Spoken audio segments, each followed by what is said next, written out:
I'm Jennifer Walsh, 29 years old. 3 weeks ago, I lost a baby I desperately wanted while my parents chose my brother's golf game over their grandchildren. The bleeding started at 2 a.m. Not the light spotting my doctor had warned me might happen. Heavy, terrifying bleeding that soaked through everything in minutes. I was 12 weeks pregnant, just past the point where I'd started to believe this baby might actually make it. My husband Derek was in Boston for a critical client presentation. He'd left the night before, kissing my still flat stomach and promising to be home by Friday. It was only Tuesday.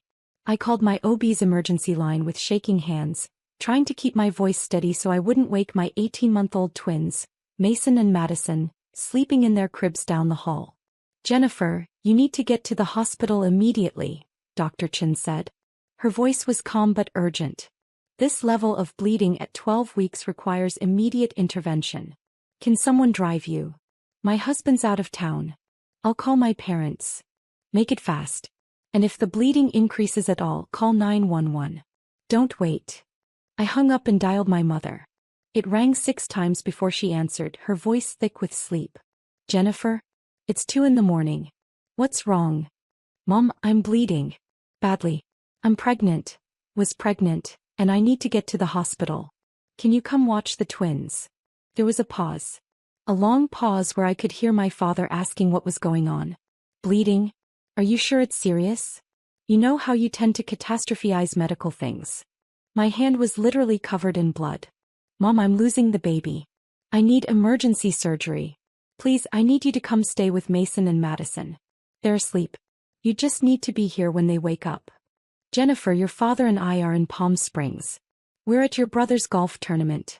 Tyler's competing for a $50,000 prize. We can't just leave." I felt the room tilt. "You're 3 hours away? We've been planning this trip for months. Tyler qualified for this tournament. It's a huge deal for him. Mom, I'm having a miscarriage. I need emergency surgery." "Are you absolutely sure? Sometimes pregnancy bleeding is normal. Remember when you thought you had appendicitis and it was just gas?" I looked down at my blood-soaked pajamas. At the puddle forming on the bathroom floor. "This is not gas, Mom." My father's voice came on the line. "Honey, we paid $2,000 for this tournament weekend. The hotel, the tickets, everything. Can't you call Derek's parents?" "Derek's parents are in Florida.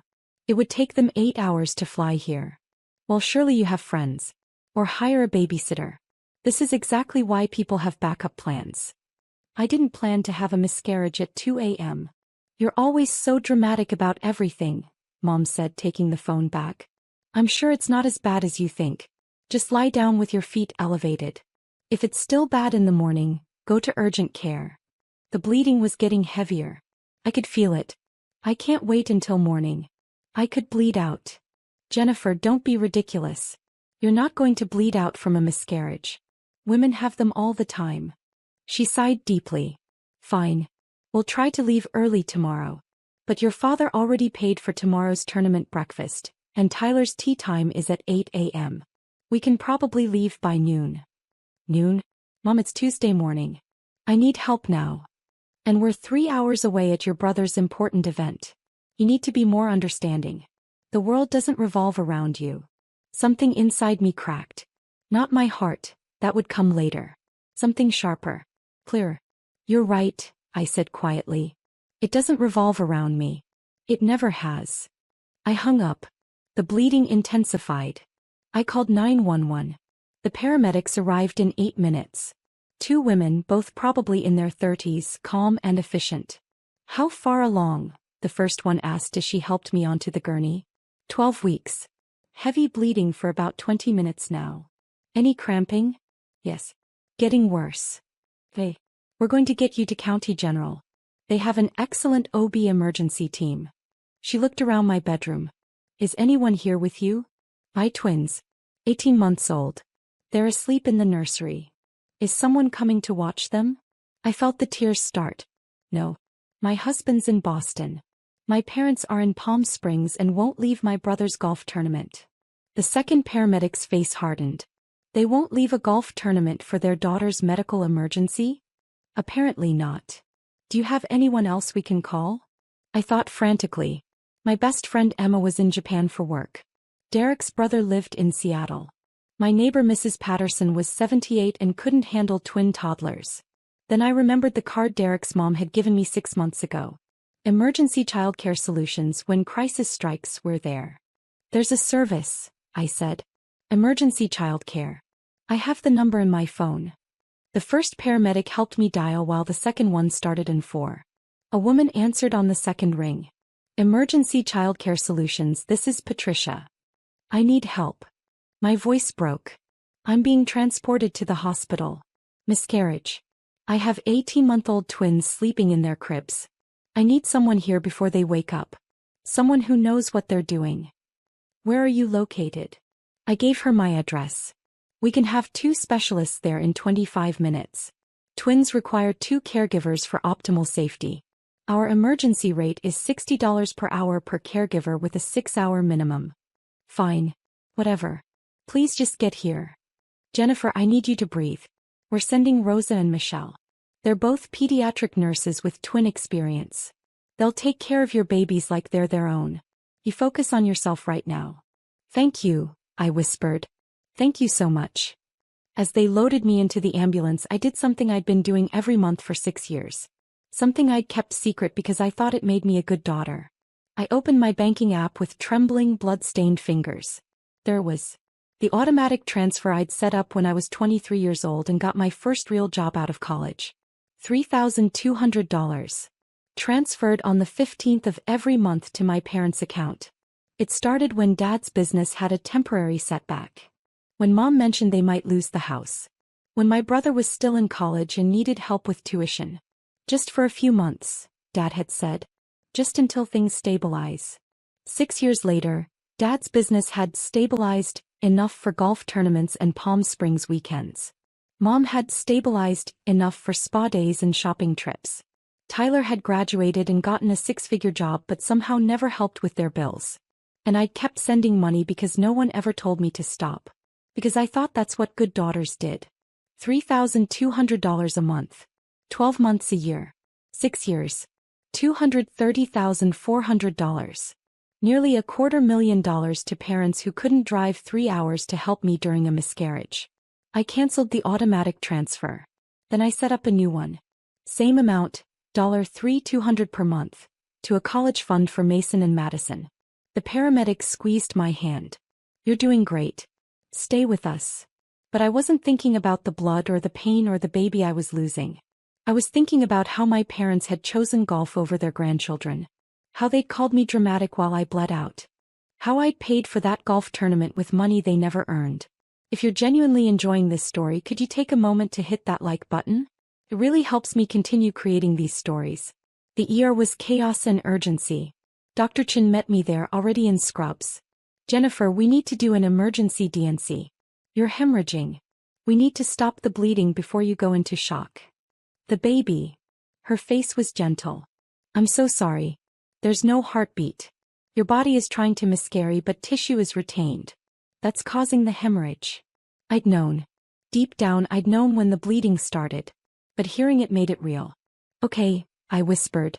Do what you need to do. We'll put you under general anesthesia. The procedure takes about 20 minutes. You'll wake up in recovery. Bye twins. I need to call. We'll make sure you have a phone as soon as you're awake. But right now we need to move fast. As they wheeled me toward the OR, my phone rang. Dirk. Babe, I got your voicemail. Oh my God. I'm at the airport. I'll be there in 4 hours. The twins. I called my mom. She's already on a plane. She'll land in 6 hours. She's got Rosa and Michelle's contact info. She'll coordinate everything. Your mom is flying here from Florida? Of course she is. Your family. That's what family does. His voice cracked. I'm so sorry I'm not there. I'm so sorry. It's not your fault. Did your parents? They're at Tyler's golf tournament. They can't leave. Silence. Then Derek's voice, cold and hard in a way I'd never heard before. They chose golf over you? Apparently. Jennifer, I swear to God. Derek, I canceled the money. The $3,200 a month. It's gone. I redirected it to the twins' college fund. Another pause. You've been sending them $3,200 a month? For 6 years. That's. I could hear him doing the math. That's over $230,000. I know. And they won't leave a golf tournament to help you? I know. The anesthesiologist was preparing the medications. We need to start, she said gently. I have to go, I told Derek. I love you. I love you too. I'll be there as soon as I can. And Jennifer? Your parents are done. You hear me? They're done. The world went fuzzy as the anesthesia took hold. I woke up in recovery to the sound of voices. 2 women arguing in the hallway. Absolutely unacceptable. Your daughter is in the hospital after emergency surgery and you're worried about money? My mother's voice. That's not fair, Patricia. You don't understand the situation. I understand perfectly. Jennifer called you at 2 a.m. hemorrhaging from a miscarriage and you chose a golf tournament. We were 3 hours away. What were we supposed to do? Drive. Immediately. Like I did from Florida. Like any decent parent would do. I tried to sit up. A nurse was there instantly. Easy. You're still woozy from anesthesia. Who's out there? Your mother-in-law arrived about an hour ago. She's been addressing some concerns. Patricia Walsh, Derek's mother, was a force of nature. She'd been a labor and delivery nurse for 30 years before retiring. She didn't tolerate nonsense. And apparently she didn't tolerate my mother. You don't get to judge us, Mom was saying. We've been good parents. We've sacrificed everything for our children. Really? Because from where I'm standing, your daughter has been sacrificing for you. Want to know how I know? Patricia, don't. Jennifer's bank records were pulled for the emergency childcare service. Standard procedure for establishing payment. You know what they found? Monthly transfers of $3,200 to your account. For 6 years. That's $230,400. Silence. Your daughter, the one currently recovering from emergency surgery to save her life, has been funding your lifestyle for 6 years. And when she needed you most, you couldn't interrupt a golf game. That money was, we thought it was. You thought it was what? A gift from the money fairy? You knew exactly where it came from. You just didn't care. My father's voice now. We're here now, aren't we? We drove straight from Palm Springs. You're 12 hours late. Your daughter went through surgery alone. Your grandchildren woke up to strangers because you wouldn't leave a golf course. The childcare service took care of it. A childcare service Jennifer had to hire from an ambulance while bleeding out because their own grandparents couldn't be bothered. The nurse helping me was trying not to smile. Your mother-in-law is something else. She's amazing, I whispered. She's been here since she landed. Wouldn't leave your side. Coordinated with the childcare team. Called your husband every hour with updates. Handled all the insurance paperwork. The nurse adjusted my fore. She also banned your parents from your room until you're ready to see them. She can do that? She's listed as your medical advocate while Derek's in transit. She absolutely can do that. I heard footsteps. Patricia appeared in the doorway, her silver hair slightly disheveled, her eyes fierce. You're awake. Her face softened immediately. She came to my bedside and took my hand. How are you feeling, sweetheart? Like I lost a baby. I know. I'm so sorry. She brushed hair from my forehead. The procedure went well. No complications. You'll need to rest for a few days, but physically you'll heal. The twins. Rosa and Michelle are with them at your house. They're fed, changed and playing. I've been video calling every hour. Mason keeps asking for Mama, but they're okay. Derek will be here in 90 minutes. He'll go straight home to relieve the caregivers. You flew here from Florida. Of course I did. You're my daughter-in-law. More than that, your family. She smiled. Plus, I've been looking for an excuse to tell your parents exactly what I think of them for years. Derek wouldn't let me. But after this, all bets are off. I heard some of that. Good.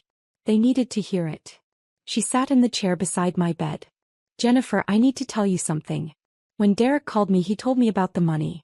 The $230,400 you've been sending your parents. I looked away. I know it was stupid. It wasn't stupid. It was generous. Too generous. But it showed me who you are.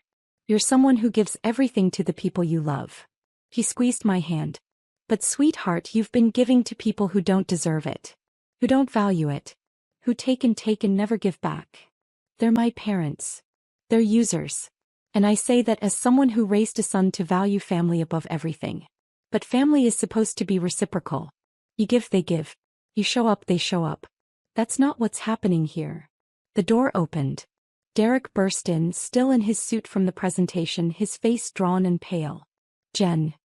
He crossed to me in 3 strides, wrapping his arms around me carefully. Oh God, I'm so sorry. I'm so sorry I wasn't here. You're here now. He pulled back, touching my face like he needed to confirm I was real. Mom filled me in.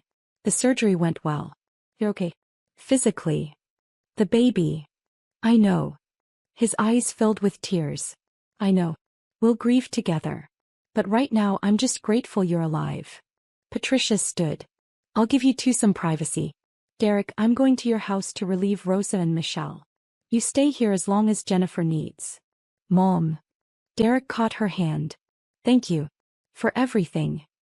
That's what mothers do, honey. They show up. She looked pointedly at the door where my parents were presumably still waiting. Real mothers, anyway. After she left, Derek sat on the edge of the hospital bed holding both my hands. I talked to your parents in the hallway, he said. Before my mom got there. What did they say? Your dad asked if you were okay. Your mom asked if the hospital would let them visit despite the misunderstanding with Patricia.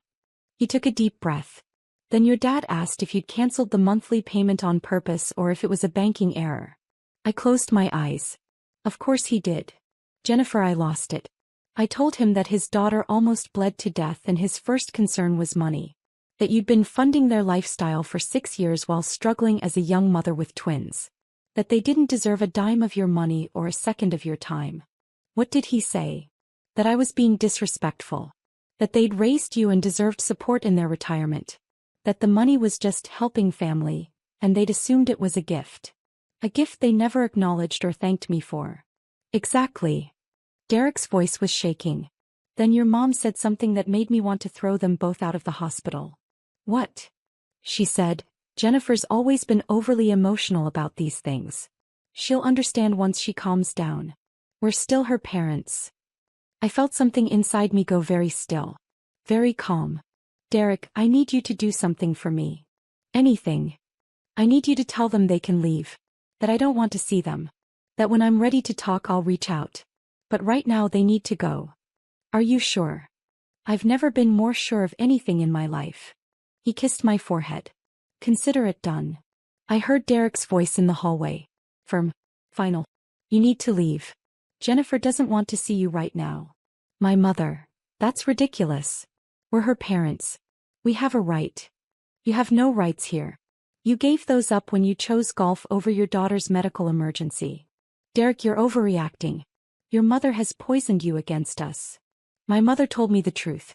Something you've apparently never done. My father. Now listen here, young man. No, you listen. Jennifer almost died today. She lost a baby she desperately wanted. She needed you and you weren't there. You've been taking her money for 6 years and giving nothing back. That ends now. That money was a gift. A gift you never thanked her for. A gift you treated like an entitlement. A gift that's now going to your grandchildren's college fund instead. Silence. Then my mother's voice, cold. She's going to regret this. Family is forever. She can't just cut us out. Watch her, Derek said. Now leave before I have security escort you out. I heard footsteps retreating. Then Derek was back, his face flushed with anger. They're gone. Thank you. Jen, I need to say something. I knew you were sending them money. Not how much, but I knew. And I should have questioned it. I should have asked why. I should have protected you from them. You didn't know. I should have. I should have seen the pattern. The way they always called you dramatic. The way they dismissed your needs. The way they used you. Derek. I'm serious. I'm your husband. I'm supposed to protect you from people who hurt you, even if those people are your parents. Especially if those people are your parents. I pulled him down to me. You're protecting me now. That's what matters. We held each other while I cried. Not just for the baby I'd lost, but for the parents who'd shown me exactly who they were. For the daughter I'd been, always trying to earn love that should have been free. 3 days later I was home. Patricia had stayed, sleeping in our guest room, helping with the twins, cooking meals, managing the recovery process like the nurse she'd been for 3 decades. Mason and Madison didn't understand why Mama was sad and had to rest. But they understood that Grandma Patricia was there and she gave the best hugs and made the best pancakes. Derek had taken a week off work. The client presentation had gone so well they'd landed the account, but Derek had made it clear. Family came first. Boys. My parents had called 17 times. I'd answered none of them. On day 4 a letter arrived. Handwritten from my mother. Jennifer. I don't understand why you're doing this. We're your parents. We love you. We've always been there for you. Your father and I are hurt and confused by your behavior. We drove 3 hours from Palm Springs as soon as we could. We came to the hospital. We tried to visit. And Derek treated us like criminals. The money situation is a misunderstanding. We thought you were happy to help.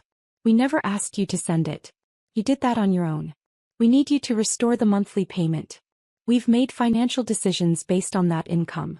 Without it, we'll have to make serious sacrifices. Please stop listening to Derek's mother. She's always been jealous of our relationship with you. She's turning you against your own family. We love you. Call us. I read it twice. Then I did something I'd never done before. I wrote back. Mom and Dad. You're right that I sent the money on my own. You never explicitly asked for it. You just mentioned you were struggling and I stepped in to help. For 6 years. But you're wrong about everything else. You weren't there for me when I called at 2 a.m. hemorrhaging from a miscarriage, needing help with your grandchildren. You were at Tyler's golf tournament. You chose golf over your daughter's medical emergency. You didn't come as soon as you could. You came 12 hours later after I'd already had surgery, after Derek's mother flew in from Florida, after strangers had cared for your grandchildren because you wouldn't. The money wasn't a misunderstanding. You knew where it came from. You just never acknowledged it, never thanked me, and never thought to question why your 23-year-old daughter was sending you $3,200 every month. You've made financial decisions based on my income? Good. Now you'll make financial decisions based on your own income. Like adults. Like I had to do when I was 23 years old, funding your lifestyle while building my own life. Patricia isn't turning me against you. You did that yourselves. She just had the courage to say what I've been too afraid to acknowledge. You're users. You take and never give. You demand and never appreciate. I don't want your love if it comes with conditions. If it comes with guilt. If it only exists when I'm useful to you. I'm done. The money is gone. The access is gone. The free pass to treat me like garbage is gone. Don't contact me again unless you're ready to take real accountability for your behavior. Not excuses. Not justifications. Real accountability. Jennifer. I mailed it before I could second-guess myself. Patricia found me in the kitchen afterward, staring at nothing.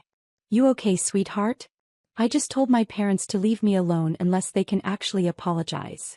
He pulled me into a hug. I'm proud of you. I feel like I should feel worse. Like I should feel guilty or sad or something. Do you? I thought about it. Really thought about it. No. Oh, lighter. Like I've been carrying something heavy for years and I finally put it down. That's because you have been. You've been carrying their financial burden, their emotional burden, their expectations. You've been carrying the weight of trying to earn love that should have been given freely. She pulled back to look at me. Jennifer, you're allowed to put that down. You're allowed to say enough. What if they never change? What if I just lost my parents forever? Then you didn't lose parents. You lost users. And honey, that's not a loss. That's freedom. 2 weeks later, my brother Tyler called. Jen. It's me. I hadn't heard from Tyler in months. He usually only called when he needed something or when Mom made him. Hey Tyler. Mom told me what happened. The miscarriage. The hospital. The fight. He paused. I'm sorry. About the baby. That's rough. Thanks. But Jen, you can't cut off Mom and Dad like this. They're freaking out. Dad's talking about selling the house. Mom's crying all the time. They have to sell their house? Well, they're looking into it. The mortgage is $2,400 a month, and with the car payment and other expenses, they can't cover it on Dad's pension and Mom's part-time income. So they need the $3,200 I was sending. I mean, yeah. They kind of built their budget around it. I laughed. Actually laughed. Tyler, they built their budget around money I was sending them starting when I was 23 years old. I've sent them $230,400 over 6 years. They never once thanked me or acknowledged where it came from. Silence. That much. That much. I didn't know you were sending them that kind of money. They didn't tell you? Weird. They told me about every dime they spent on you. Your college tuition. Your car. Your graduation gift. Your job interview suit. Jen. When I had a miscarriage and called them at 2 a.m. bleeding and scared, needing help with my twins, they said no. They were at your golf tournament. They couldn't leave because you were competing for a prize. I didn't know that. Mom just said you had a medical thing, but you were being dramatic about it. A medical thing? Tyler, I had emergency surgery. Almost bled out. I lost a baby. My voice was rising. And our parents chose your golf game over my life. That's not, they came to the hospital later, right? 12 hours later. After Derek's mom flew in from Florida. After I'd already had surgery. After strangers took care of their grandchildren because they wouldn't. Long pause. Shit, Jen. I didn't know. No one ever tells you the whole story, do they? You just get mom's version. Where I'm dramatic and unreasonable and causing problems. What do you want me to do? Nothing. This isn't your problem to fix. But Tyler, if mom and dad need money, maybe you should help them. You make 6 figures. You live in a paid-off condo they bought you as a graduation gift. Maybe it's your turn to be the good child. I have expenses. So do I. I have 18-month-old twins. I just lost a baby. I'm recovering from surgery. But somehow I managed to send mom and dad $3,200 a month for 6 years. I'm sure you can figure something out. Jen, come on. I have to go. Mason's crying. Bye, Tyler. I hung up. Derek had been listening from the doorway. Tyler wants you to fix it? Tyler wants someone else to fix it. Preferably me. Because that's always been my role. He came over and wrapped his arms around me from behind. I'm sorry your family is like this. I have a family. The twins. Your mom.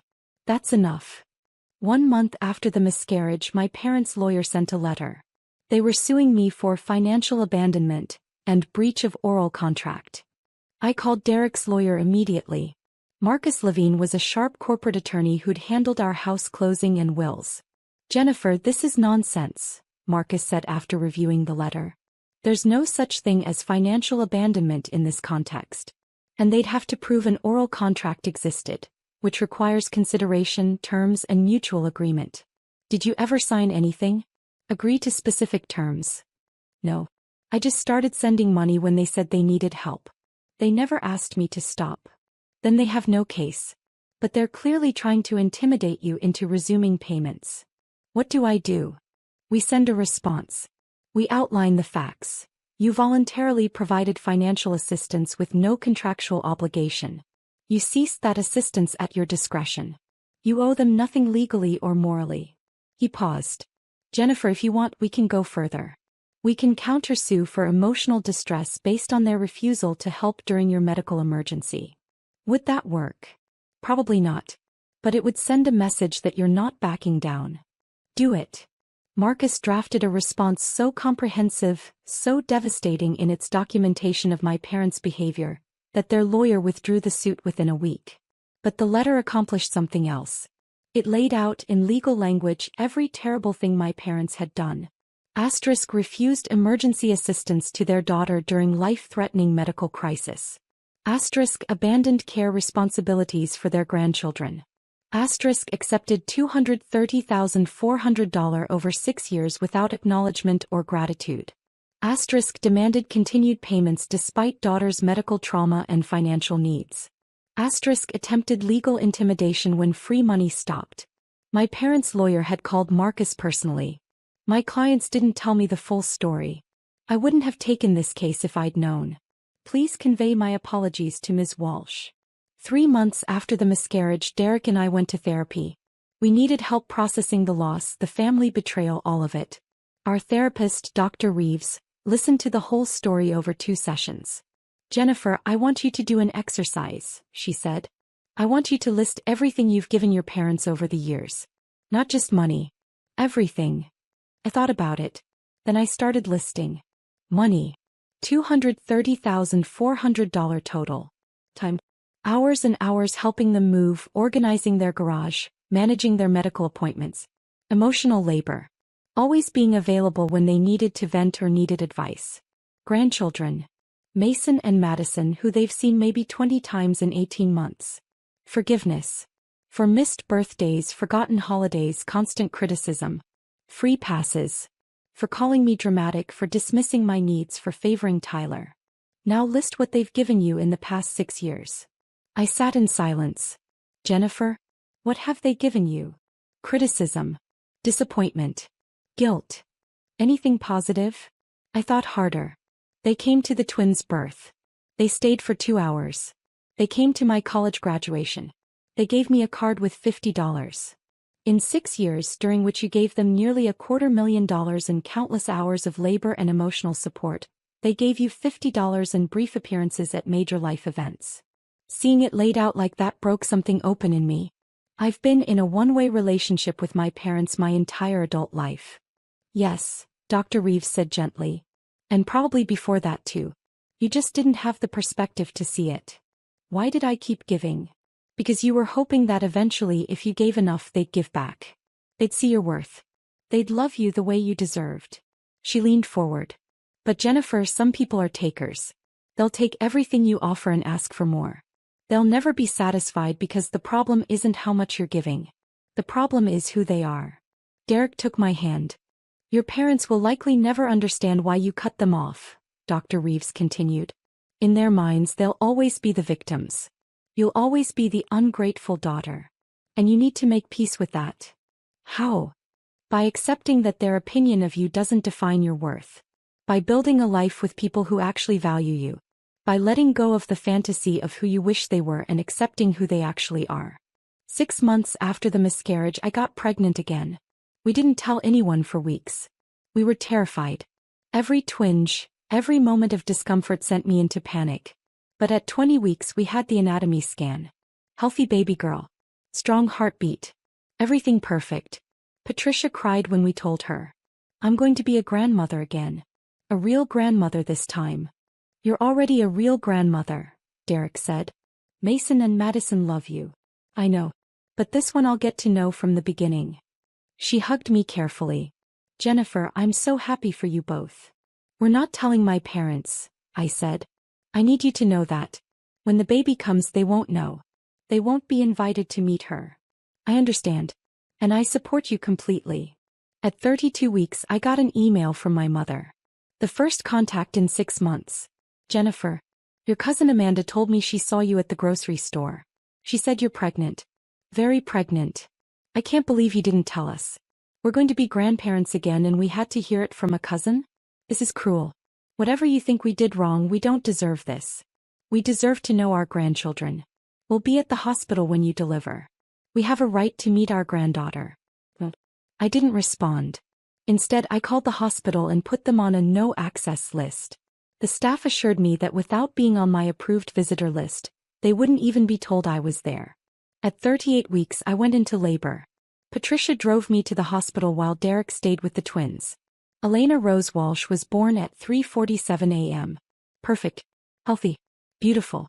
Patricia was in the delivery room cutting the cord, crying happy tears. She's gorgeous, Patricia whispered. Absolutely perfect. My parents showed up at the hospital 6 hours later. I know because security called my room. Ms. Walsh, there are 2 people here claiming to be your parents. They're demanding to see you and the baby. They're not on your approved list. Don't let them up. I don't want to see them. Understood. We'll handle it. 20 minutes later, Patricia's phone rang. My mother's number. Don't answer it, I said. I'm not.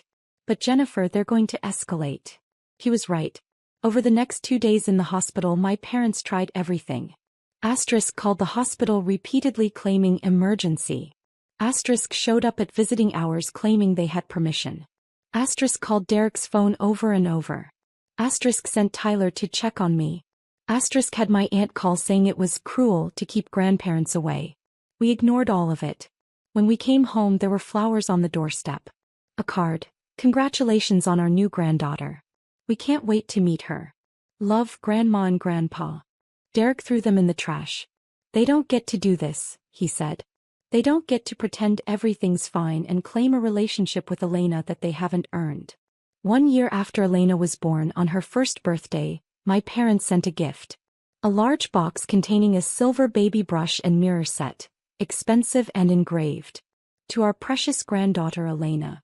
With love from Grandma and Grandpa. There was a note for me.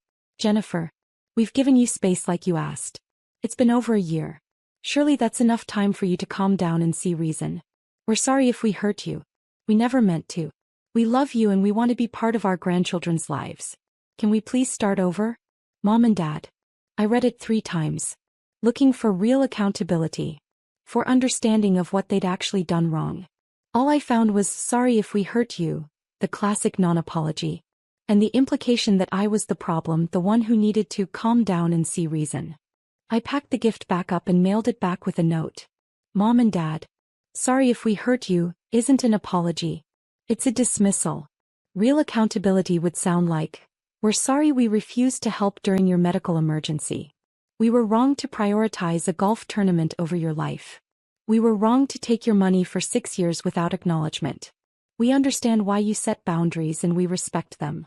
Until you can offer real accountability, we have nothing to discuss. Don't send gifts for children you haven't met and don't have a relationship with. Don't pretend everything's fine. Don't ask me to start over when you haven't addressed what went wrong in the first place. If you ever want a real relationship with me or my children, it starts with honesty. With taking responsibility. With understanding that you damaged our relationship and it's your job to repair it, not mine. Jennifer. I never heard back. 2 years after cutting off my parents, I ran into my mother at Target. The same store where I'd bought Elena's first birthday outfit. She looked older. Tired. She was pushing a cart with generic brands. A far cry from the name brands she used to insist on. Jennifer. She stopped. Her eyes went to Elena in my cart, now 2 years old. Then to the twins who were 4 and holding onto the cart sides. Mom. They're so big. I can't believe how big they are. Kids grow. That's what they do. Elena looks like you did at that age. So I've heard. We stood there in awkward silence.